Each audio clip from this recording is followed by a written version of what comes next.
Assalamualaikum warahmatullahi wabarakatuh.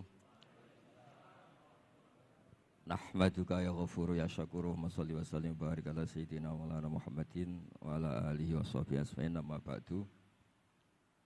Ini alhamdulillah kalau sakit bayar utang ini sama Habib Jinten. Karena beliau pernah rawuh di mbah saya di Fakhriyah.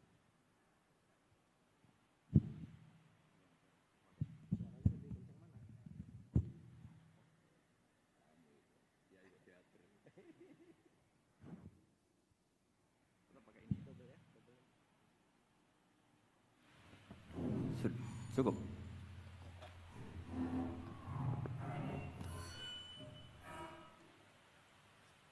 Bon, cekap. Terus dulu 3 tahun yang lalu kalau nggak salah beliau rawuh di Pondok Fakhriyah, itu milik mbahnya Kiai Hamid Pasuruan, juga masih mbah saya, Kiai Abdullah bin Umar. Mbah saya namanya Fatimah binti Idrus bin Umar. Masih ingat saya ketika itu beliau menyebut satu ayat, wattaba'tu millata abai. Ini kata beliau Ustadz Mansur, umumnya orang tuh ingat kehormatan bapak-bapaknya yang keren-keren. Tapi kata Habib Jinten, baca wattaba'tu, yang penting tuh ikutnya, bukan bapaknya. Saya masih ingat. Terus Gus-Gus diem semua. Sadar kalau dimarahin Habib Jinten. Jadi, ya Gus-Gus diluk semua, tak tanya kenapa diluk. Ini orang dari Jakarta kok marah Gus. Ya itu unik, itu cara istidlal guru-guru kita. Jadi kalau wattaba'tu millata abai, kata beliau rohnya itu di wattaba'tu itu. Ittiba awal tsumma istakhir ba'da. Ittiba awalan baru bangga dengan bapak-bapaknya. Jangan bangga dulu enggak ittiba gitu loh. Jadi alim dulu baru bangga Habib Jinten. Jangan bangga muridnya Habib Jinten ndak alim-alim. Itu Beb.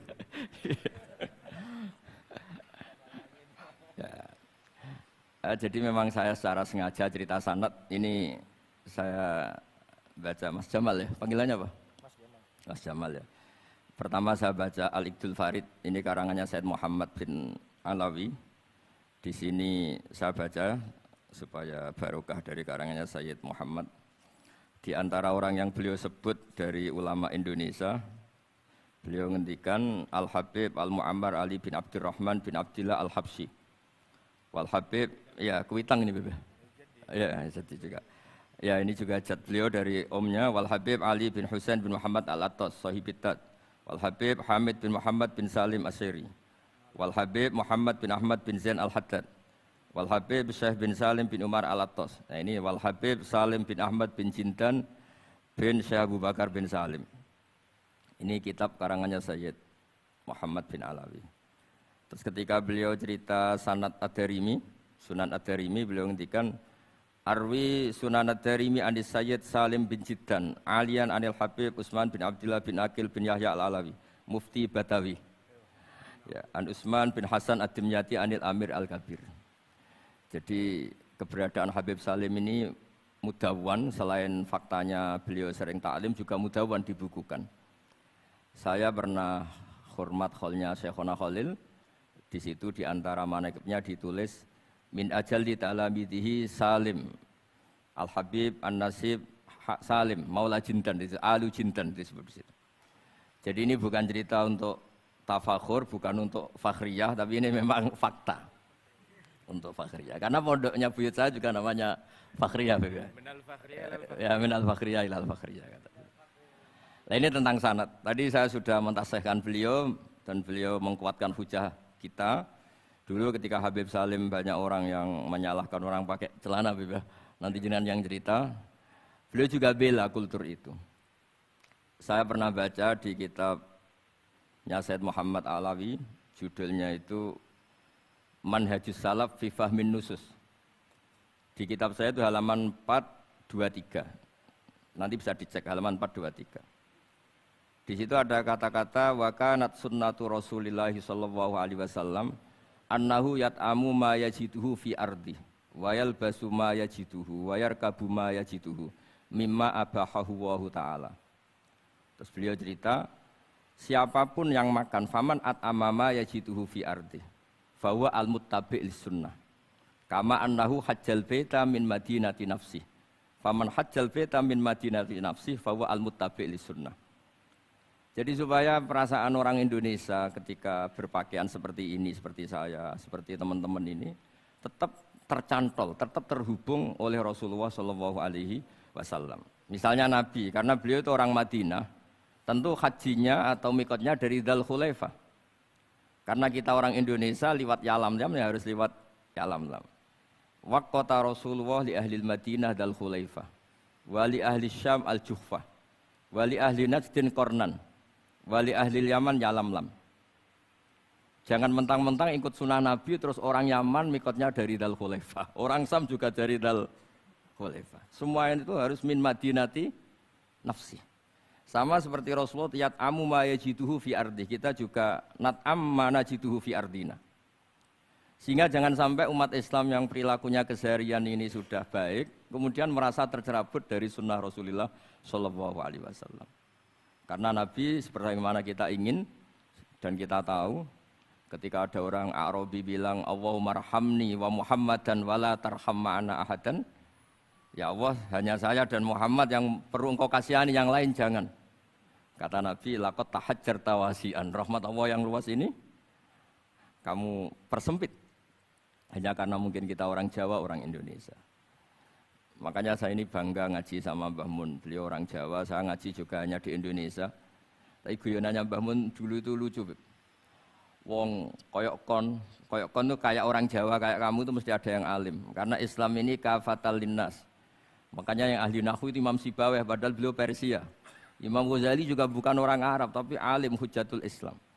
Karena Allah ingin memaklumatkan bahwa agama ini kafatal linnas. Bukan milik orang Arab saja, bukan milik siapa saja tapi kafatal linnas.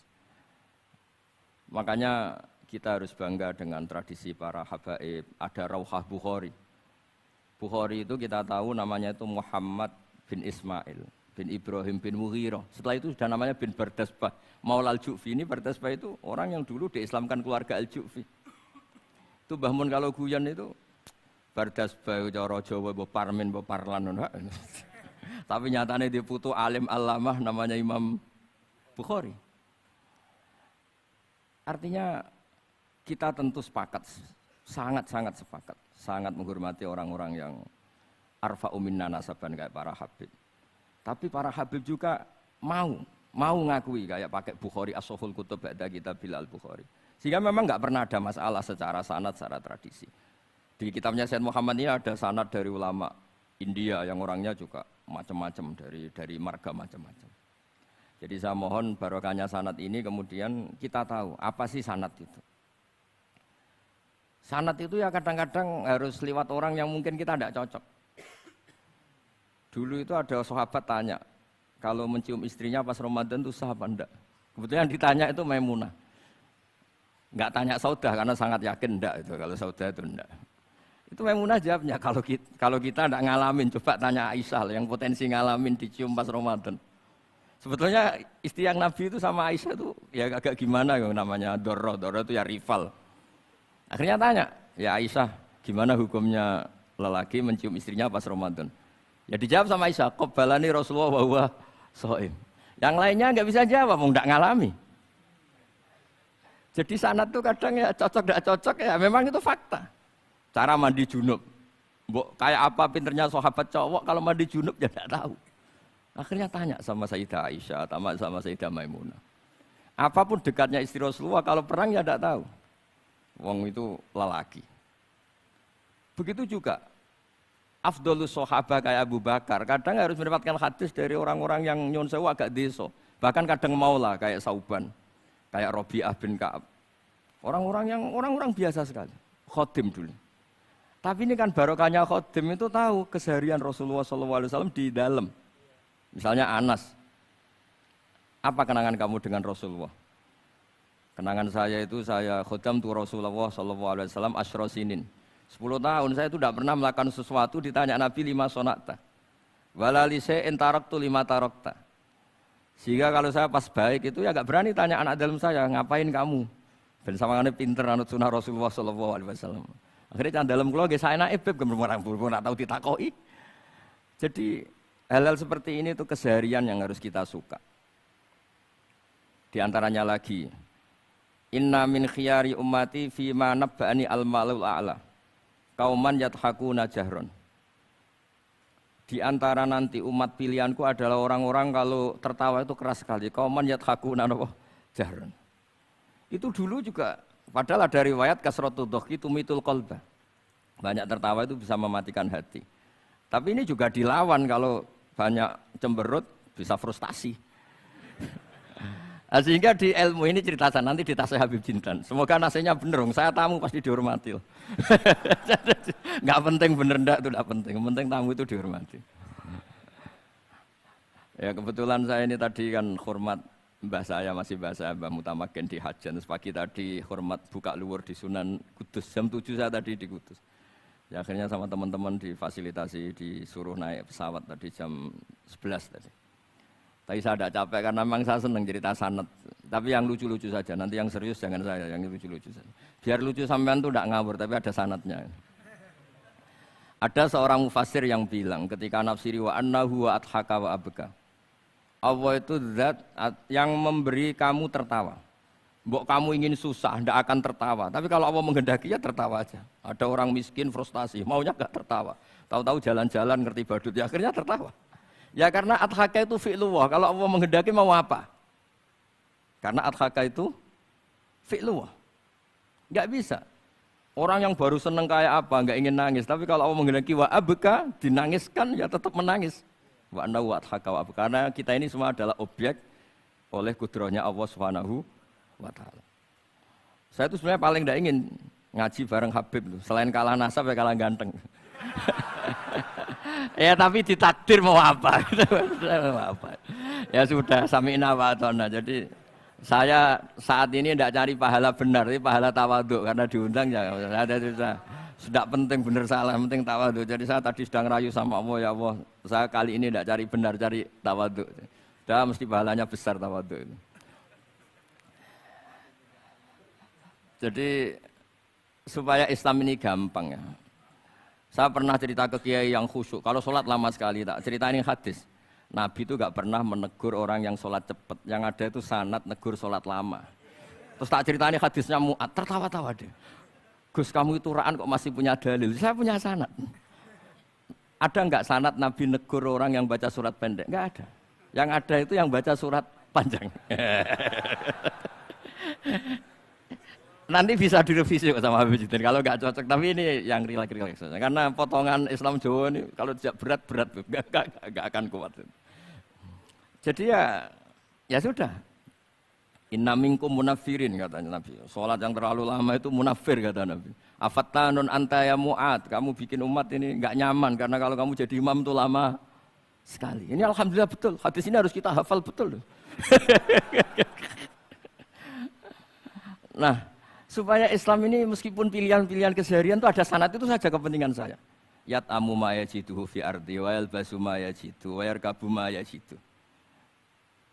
Saya sering beb di tahun wong desa-desa Gus anak kula tahnik cethaki Gus tapi mboten enten kurma nganggo degan ae. Lho Gus dari kiai-kiai ku kurma.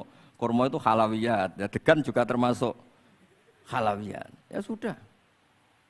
Kalau kamu ingin sunnah Rasul Nabi enggak pernah sholat di Indonesia, berarti kalau kamu sholat ke Mekah dulu kata saya. Maksud saya supaya orang itu nyaman dengan Rasulullah itu hadir di semua sisi kehidupan kita. Kalau dalam istilah Sayyid Umar Hafid, Faruhu Muhammadin sallallahu alaihi wasallam awsa' wa asra'. Kalau kamu bisa tawassul dengan Nabi Ibrahim, Nabi Musa dan beliau-beliau bisa datang ketika Lailatul Mi'raj untuk hormat Rasulullah sallallahu alaihi wasallam di Baitul Maqdis, Faruhu Muhammadin awsa' wa asra' kata beliau. Jadi bisa datang di kapan saja di mana saja. Jadi jenengan meskipun di Indonesia tidak usah khawatir, kita semua ini dilihat Rasulullah SAW. Dan cara lihat Nabi itu gampang, tidak kayak kita. Kata Rasulullah, hayati khairun lakum, wa mamati khairul lakum. Saya kalau masih hidup juga baik untuk kalian. Anda bisa cerita hadis dengan saya, sering bercengkrama. Dan ketika saya wafat kata Nabi, saya sudah dekat sama Allah Ta'ala. Kalau melihat kamu baik, saya muji Allah. Kalau melihat kamu salah, saya mintakan ampun.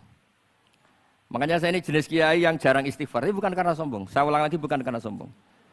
Saya itu pengagum Sufyan As-Tsauri itu di antara khasnya itu jarang berdoa. Ketika ditanya kenapa kamu jarang berdoa, Selagi saya ngajar, kata beliau ini, selagi saya ngajar itu masuk hadis ala khulafai rahmatullah. Waman khulafau kaya Rasulullah alladzina yuhyuna ma amatahun nas min sunnati. Jadi kalau saya baca Bukhari, otomatis dapat doanya Nabi ala khulafai rahmatullah. Timbang kamu doakan nangis-nangis gak jelas mandinya, mendingan mulang gitu. Terus kedua, doa hamalatil arsy. Alladzina yahmiluna al-arsya man hawlahu yusabbihuna bihamdi rabbihim wa yu'minuna bi wa yastaghfiruna. Kita semua sudah diistighfari sama malaikat hamalatul arsy. Rasulullah juga wastaghfir li dzambika walil mu'minina wal mu'minat. Fastighfaru Rasulillah qad kafana wa fawqal kifayah kata beliau. Artinya gini, kalau Kangkang jarang istighfar jangan karena sombong, manfaatkan fasilitas ini gitu. Jadi semua itu jangan sampai kita ada istighfar karena jafa, karena jafatul qalb, karena qaswatul qalb. Enak lah kalau ada fasilitas gitu, ada fasilitas. Itu kalau saya pidato di depan Gus-Gus. Kalau di depan Habib berani saya di depan Gus-Gus. Itu ada yang setengah beling, setengah ada alim, ada yang alim. Terus yang beling-beling pesan sama saya, Gus tolong bela kami maksudnya. Ya kadang-kadang mubalek kan order pesanan itu. Terus tak bacain ayat, walladzina amanu wattaba'athum dzurriyyatuhum biimanin alhaqna bihim dzurriyyatahum wama alasnahum min amalihim min syai'. Orang aba-abanya iman, anaknya iman itu nanti surganya disertakan mbahnya, meskipun kelas amalnya enggak sama. Jadi mbah-mbahnya alim alama, anaknya yang enggak alim nanti surganya sama-sama yang alim. Kenapa sih kalau ada fasilitas nggak dipakai? Pakai aja nggak apa-apa kan? Yang alim yang komplain. Sudah kamu yang alim dihormati, dicucup, salami template, yang ikhlas saja, tidak usah protes kata saya gitu. Artinya saya inginlah keseharian kita yang awam, yang apa itu harus cari backupan hadis supaya semua keseharian kita itu ada apa? Sanad. Misalnya sampean kalau malam itu nggak bisa tidur. Tahajud ndak, witir ndak, ya mutolaah ndak. Tapi lihatlah itu sebagai tarkul ma'asi. Apa tarkul ma'asi? Alhamdulillah. Malam ini saya ndak zina, ndak maling, ndak dugem. Coba kalau kamu malam-malam di kamar, itu namanya apa? Ndak tahajud, ndak witir kan? Tapi kamu harus syukur karena itu tarku zina, tarku sarikoh, tarku kada wa kada. Supaya kamu tetap syukur sama Allah Ta'ala. Ithmamin mubakhin ila wa yatahaqqaqu bihi tarku haramim ma. Setiap mubah yang kita lakukan pasti di saat itu ada haram yang kita tinggalkan. Makanya dulu banyak orang-orang soleh yang semalaman tuh guyon sampai pagi. Bukan karena ingin urakan enggak, karena mengalahkan setan. Malam itu godaan mungkin ingin ngintip siapa itu masih kuat sekali. Ingin nonton siapa itu kuat sekali. Terus setan dilawan dengan guyon. Ternyata setelah guyon tuh asik, tahu-tahu pagi dan dutannya selesai. Oh itu setan bisa setruk melawan orang alim seperti ini. Karena nilainya tarkul masih. Meskipun dengan cara guyon, karena kalau yang cara wiridan itu calon wali, kalau yang enggak calon wali ya pokoknya tarkul maksiat. Maksud saya supaya harian kamu yang biasa-biasa saya ini menjadi luar biasa karena ada sanad. Ada apa? Ada sanad. Makanya dulu ulama-ulama itu kalau ngelawan setan itu pakai faroh, pakai seneng. Karena setan tuh paling seneng kalau melihat orang mukmin susah. Kalau susah terus ngersulo, kalau ngersulo gugat kodok qadar. Disebut innaman najwa minasyaiton liyahzunal ladzina amanu. Jadi setan tuh targetnya supaya orang mukmin itu resah. Kalau resah gugat. Pertama gugat orang tua. Ngapain sih jadi anaknya orang miskin? Jadi susah kita kan. Kalau yang enggak mulia ngapain jadiannya parman? Kalau saya Habib kan langsung mulia, kalau Gus kan langsung mulia. Gugat orang tua. Gugat sana, gugat sini. Tapi kalau kamu sudah seneng wajah pesek, welek, keriting, sawan ngerah karuan. Kan nak mengagugat siapa-siapa. Ya sudah yang kebaik kul bi fadlillah bi rahmati fa bidzalika falyafrahu. Jadi saya ingin semua itu senang bi fadlillah bi rahmati yang rileks yang saya ini kalau nuruti capek-capek. Tadi malam saya di Mbah Mutamakin, tadi pagi hormat Sunan Kudus. Tadi naik pesawat datang mandi langsung hormat. Kalau itu dihitung capek, capek. Tapi kalau dihitung senang ketemu Habib Jintan, ketemu jenengan. Kesempatan seperti ini enggak gampang. Ya sudah selesai.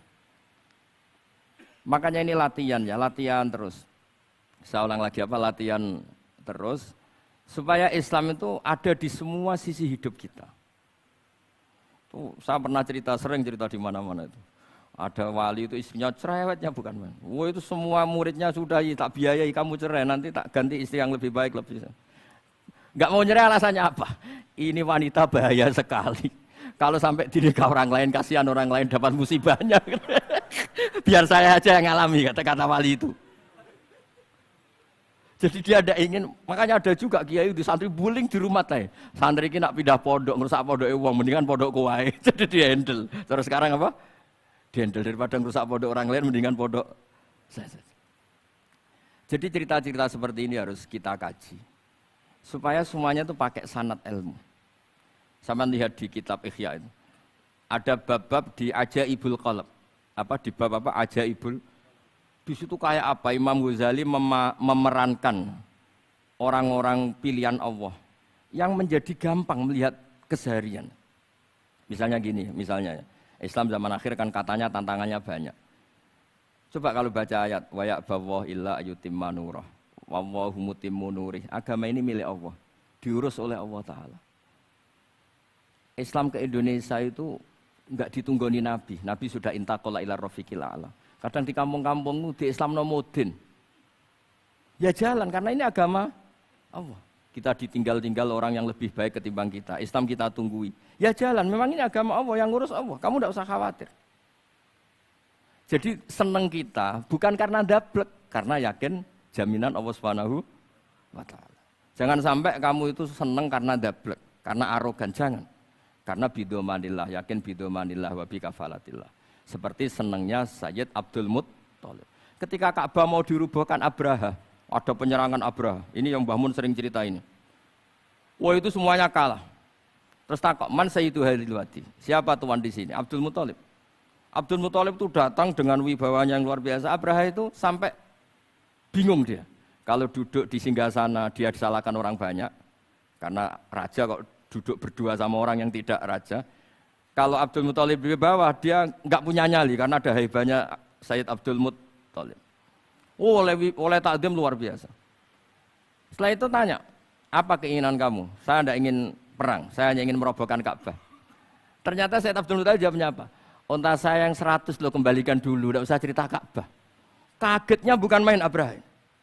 Kamu ini pemimpin yang nggak benar. Ka'bah itu dinu kawadinu abaik, itu kan agama kamu. Mau saya robohkan, kamu malah bicara onta. Ini kamu itu pemimpin model apa? Jadi saya nyesal hormat kamu. Ternyata kamu mental kamu hanya mikir apa? Onta. Tapi jamnya Abdul Muttalib itu unik. Inna lihadal bait rabban hamaluk. Onta itu milik saya, kembalikan dulu. Kalau Ka'bah itu milik Allah, nanti diurus yang punya. Jadi di balik seenaknya itu ada tauhid yang luar biasa. Makanya saya termasuk kiai yang nggak susah kalau mau mati. Kalau mau mati, mati aja. Saya udah mikir kalau setelah saya ini agama gimana ya, gak gimana mana agamanya Allah Ta'ala. Jadi dibalik, ya secara lahir kan seenaknya. Ternyata innal hadal bait rabbana hamahu. Kabeh itu ada yang punya, nanti biar diurus yang punya. Nah maksud saya kalau jenengan ini kan insya Allah ndablek semua. Kawin ya nggak mikir istri saya nanti makan apa, ya kan? Masa depan kamu ya tidak dipikirkan, warisan nggak punya apa-apa, nggak punya ya sudahlah. Bukan karena dapet, karena tawak. Itu saja pokoknya saya ingin ngomong, pokoknya perilaku Anda keseharian itu jadi energi to'at. Ya, perilaku keseharian Anda ini jadi energi apa? Itu saja. Barokahnya kamu ngaji napa sanad. Itu dulu ada ulama, miskin sekali. Itu tiap pagi datang ke gunung paling tinggi, terus dia duduk itu agak-agak angkuh itu. Siapa yang lebih raja ketimbang saya? Terus ditanya, kamu tidak raja kok merasa, ukuran raja itu tidak ada yang berani nyurus. Di sini juga nggak ada yang berani nyurus saya. Lu itu sudah bisa syukur sampai mati. Karena sekali dia kumpul orang, lihat orang naik Alphard ngeluh, lihat orang punya istri cantik ngenes, lihat apa ngenes daripada gitu naik ke gunung. Siapa yang bisa menandingi keladatan saya dalam hidup ini? Ana ma'allah wabillah ngomel-ngomel sendiri. Tapi itu cara dia syukur. Cara dia apa? Syukur. Dan akhirnya betul dia punya sanad. Mangkana aminan fi sirbih mu'afan fi jasadi intahu kuntu yaumi faka'anna ma khizat lahu dunya bihadzafir.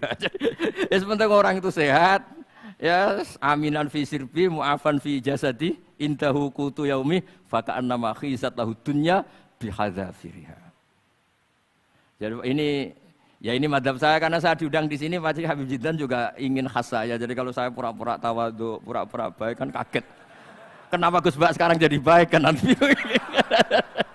Ya ini anggap saja jujur. Ya, kok rubah itu. Nggih, ngoten mawon mugi-mugi barokah. Assalamualaikum warahmatullahi wabarakatuh.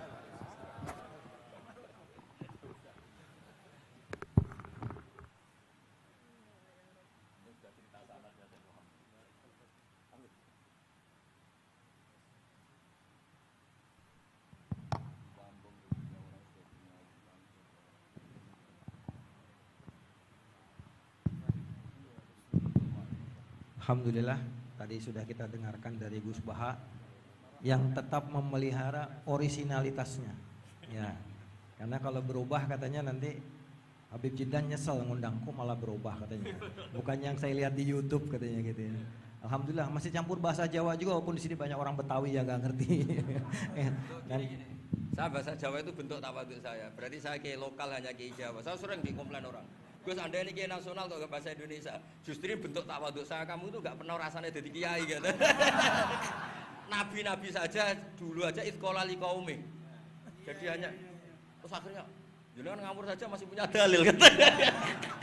Jadi saya bahasa Jawa itu justru tawaduk saya. Saya merasa kiai ya di daerah saya, di komunitas saya. Enggak merasa kiai global, kiai nasional. Wong nabi-nabi dulu aja sekolah di kaum. Kecuali banyak Habib Jindan ini. Ini yang ila kafatil khalqi. Yang lainnya itu kaumi semua. Sebenarnya saya tidak ingin berargumentasi supaya kamu tahu bahwa pilihan saya itu ada sanad itu aja. jadi ngawurnya aja ada sanad ya Gus ya. Dan memang Gus Baha nggak seperti kiai yang lain ya. Mungkin termasuk Kiai Yusuf Mansur atau kiai yang lain. Itu kalau bikin konten kan memang sengaja bikin konten gitu. Kalau Gus Baha lagi direkam aja dia nggak tahu direkam gitu. Tiba-tiba ceramahnya kemana-mana orang denger, terus ngundang-ngundang beliau kemana-mana. Dan yang salah. Nggak mau tapi terkenal. Saya ini nyaur utang gitu kalau dudang nggak mau. Iya. Sebetulnya Gus Baha itu yang kita tahu bahwa beliau tidak senang ceramah. Nah ini pasti benar ya. Saya nggak disalahin. Bayar utang aja.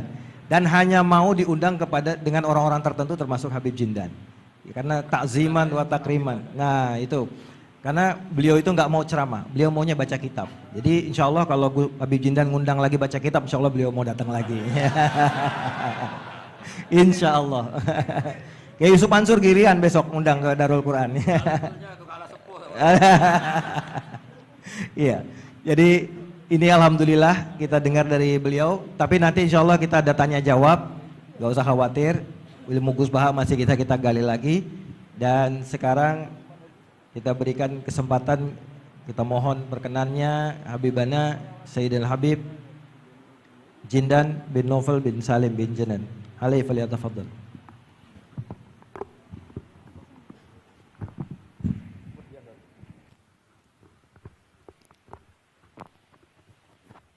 Assalamualaikum warahmatullahi wabarakatuh.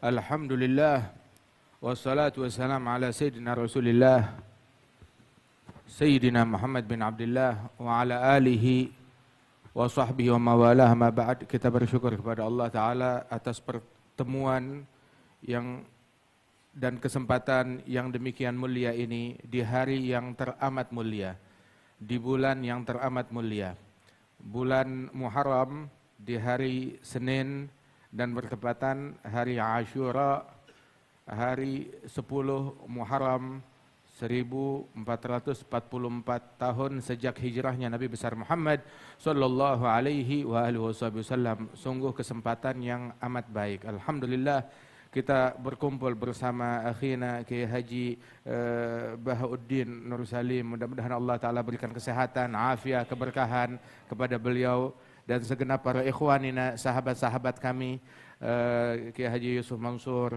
kemudian juga Sayyid Al-Habib Saleh